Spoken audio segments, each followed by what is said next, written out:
बहिना तुहार हो फरार बाड़ी कोहिए से। बहिना तुहार हो फरार बाड़ी कोहिए से। रोवेले भैया के सरवा, रोवेले भैया के सरवा, दुनले कपार हो फरार बाड़ी कोहिया से। बहिना हमार हो फरार बाड़ी कोहिए से। बहिना हमार हो। एसपी पूछे दरोगा पूछे, एसपी पूछे दरोगा पूछे, पूछे हवलदार हो कि कैसन हाड़ी सारावा हो।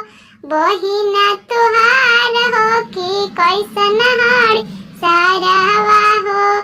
बहिना तुहार हो बड़की